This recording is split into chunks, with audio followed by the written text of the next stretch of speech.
What we see in both the Holocaust and Rwanda is that the propaganda tools that were used were very similar. The parallels between the two are also very chilling. The Jews are identified with a J in their passports. The Tutsi have their name clearly on their ID card. In the newspapers, there are comic strips mocking the Jews, mocking the Tutsi. The Jews become rats. The Tutsi become inyenzi, cockroaches.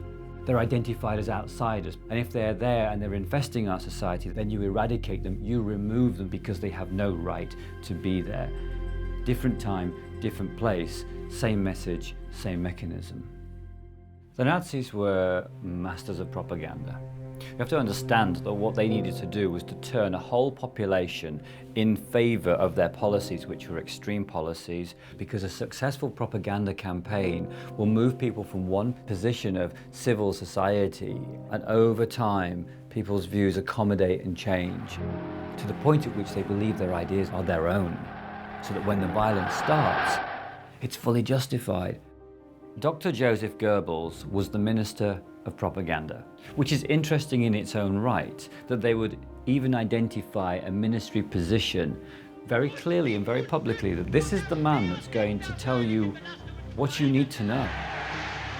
There was a hard edge to it. The press was censored by the Nazi Party. And there was a soft edge to it, which was like building this brand that everyone could buy into and feel comfortable with, because everything it put out made you feel good about being German, provided you weren't a German Jew. The 1930s was the heyday of the growth of film. People wanted to go to the movies.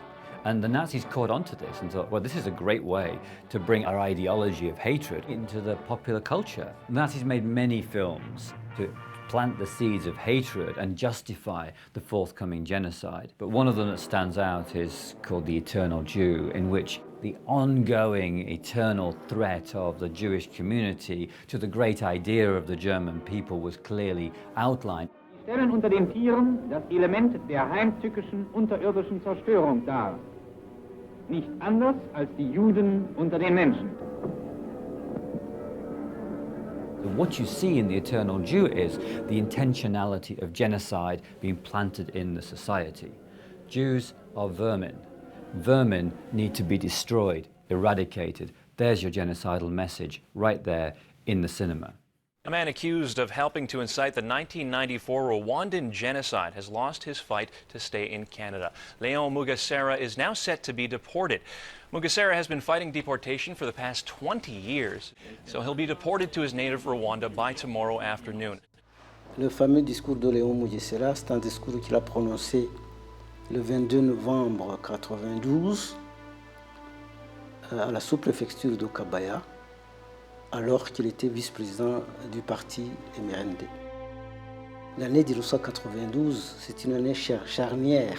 Il y a eu, comme on dirait, donc il y a eu beaucoup de massacres dans le Bugesera, dans Kibouye. C'est un discours qui est devenu célèbre parce que, bon, d'abord, il a été prononcé par un intellectuel de haut niveau, qui est docteur en aménagement linguistique, en terminologie.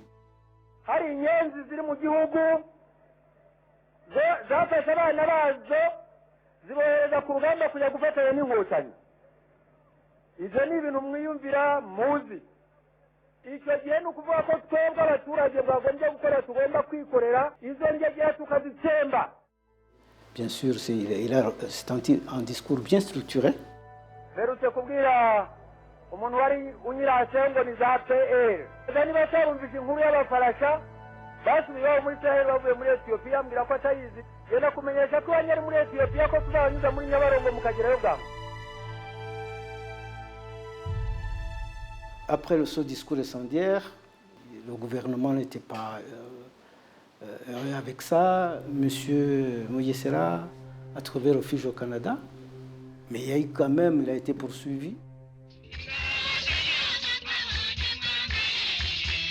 RTM started broadcasting in July 1993. There is a list of the people who took shares, and they were all from the government. Ferdinand Nahimana was the man in charge of the propaganda of the government in that time, and they wanted the radio to preach without any kind of moderation or without any contamination by something moderate. And they needed something which is really pure ethnicist radio of their own. The radio before was the voice of the authorities, of respectable people. And this time they came drunk, even vulgarity. The most popular is Kantano Habimana, who was someone who was very fluent. You know, he knew how to talk, how to make people laugh also.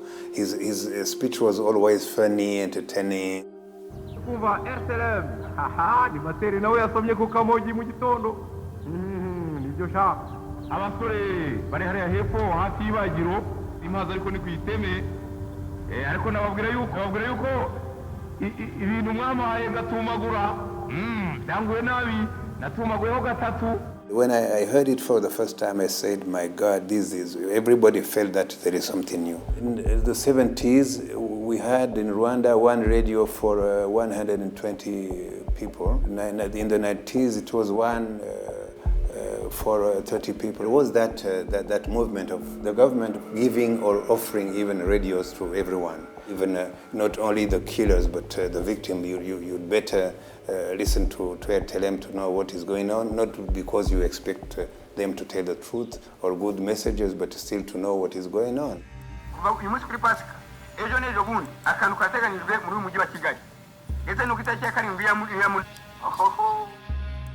People were like hypnotized.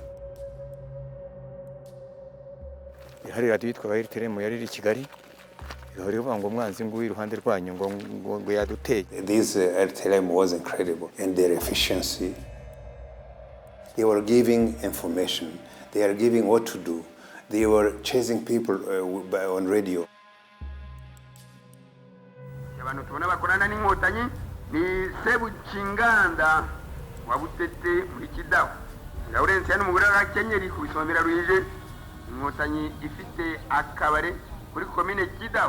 They used to say, under the pile of people, sometimes you have people who are hiding under the bodies, you know, so please check that too.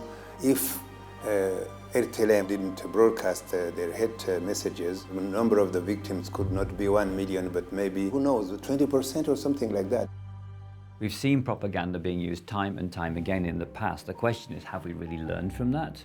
Do we know how to identify it, both at an individual and at a governmental level? En général, pour que les médias de la haine soient poursuivis, il faut qu'il y ait un lien qui soit incitation à la violence. Je crois que tout le monde a vu que c'est un discours qui va dans le sens, que ce qui soit aussi autour, qui va dans le sens d'un appel au meurtre. One thing we have to watch for is the relationship between popular culture and politics. So-called harmless sketches are brewing away.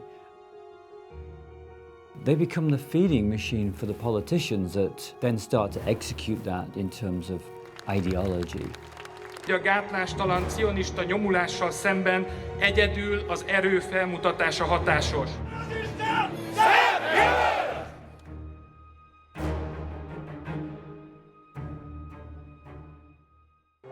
Egyre több törlesztő részletet kell fizetnünk.